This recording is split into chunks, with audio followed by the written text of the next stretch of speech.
सबको जय मसीह की। प्रभु यीशु मसीह के पवित्र वचन को हम देखेंगे। आज का पवित्र वचन क्या है? मरकुस 9 अध्याय के 2 वचन से हम पढ़ेंगे। इसमें लिखा है, यीशु का रूपांतर। 6 दिन के बाद यीशु ने पतरस और याकूब और यूहन्ना को साथ लिया और एकांत में किसी ऊंचे पहाड़ पर ले गया।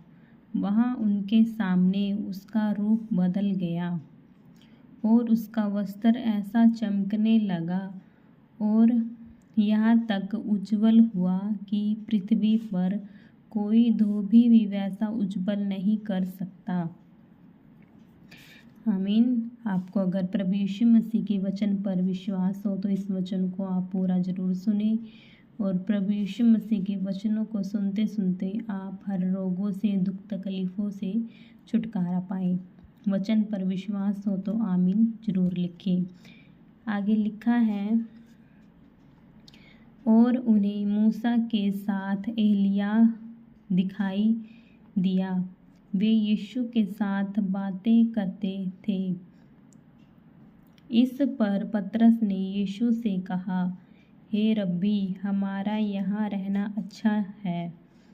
इसलिए हम 3 मंडप बनाए, एक तेरे लिए, एक मूसा के लिए और एक एलिय्याह के लिए, क्योंकि वह ना जानता था कि क्या उत्तर दें, इसलिए कि वे बहुत डर गए थे। तब एक बादल ने उन्हें छा लिया और उस बादल में से यह शब्द निकला, यह मेरा प्रिय पुत्र है, इसकी सुनो।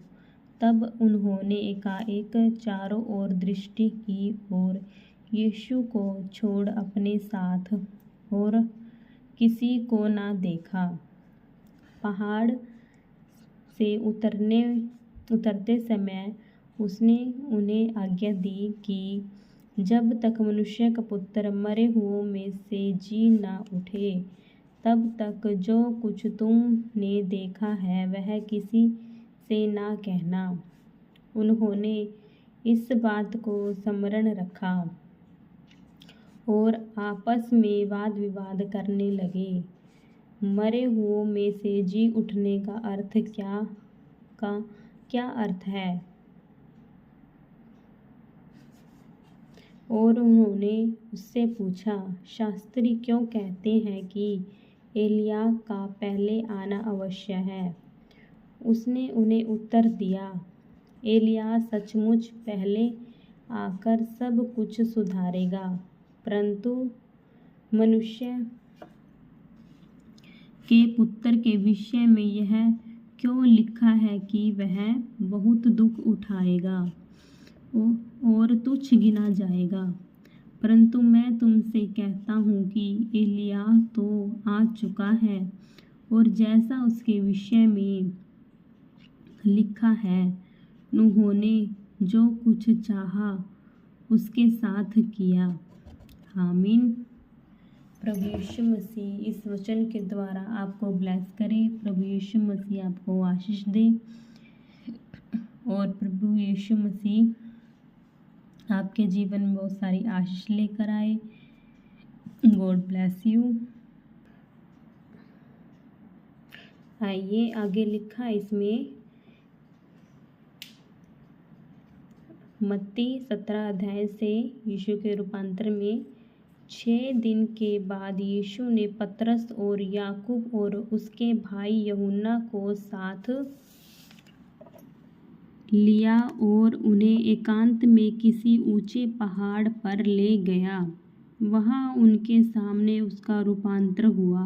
उसका मुंह सूर्य के समान चमका और उसका वस्त्र ज्योति के समान उज्जवल हो गया। और मूसा और एलिय्याह उसके साथ बातें करते हुए उन्हें दिखाई दिए। इस पर पतरस ने यीशु से कहा, हे प्रभु, हमारा यहाँ रहना अच्छा है। यदि तेरी इच्छा हो तो मैं यहाँ 3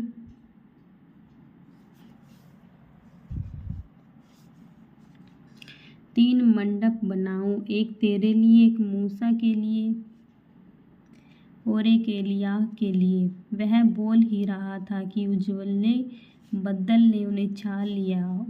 उस बादल में से यह शब्द निकला, यह मेरा प्रिय पुत्र है जिससे मैं प्रसन्न हूँ, इसकी सुनो। इसमें वचन में साफ साफ लिखा है, अगर हम प्रभु यीशु मसीह की सुनेंगे तो चेले यह सुनकर मुंह के बल गिर गए और अत्यंत डर गए। यीशु ने पास आकर उन्हें छुआ और कहा, उठो, डरो मत। तब उन्होंने अपनी आंखें उठाई और यीशु को छोड़ और किसी को ना देखा। जब वे पहाड़ से उतर रहे थे तब यीशु ने उन्हें यह आज्ञा दी, जब तक मनुष्य का पुत्र मरे हुओं में से ना जी उठे, तब तक जो कुछ तुमने देखा है किसी से ना कहना।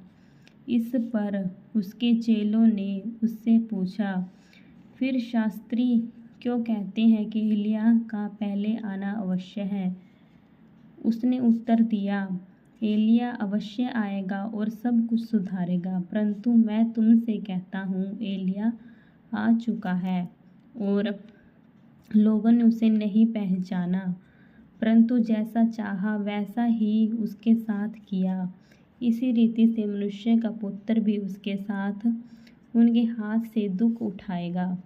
ये सारी बातें पहले ही भविष्यवाणी हो चुकी थी कि प्रभु यीशु मसीह के साथ क्या क्या होने वाला है। प्रभु यीशु मसीह दुख उठाने वाला है और वो ही एलिय्याह है, वो ही परमेश्वर है जिससे सब लोगों का उद्धार होगा। तब चेलों ने समझा कि उसने हमसे यूहन्ना बपतिस्मा देने वाले के विषय में कहा है। आमीन। प्रभु यीशु मसीह इस वचन के द्वारा आपको आशीष दे। सबको जय मसीह की।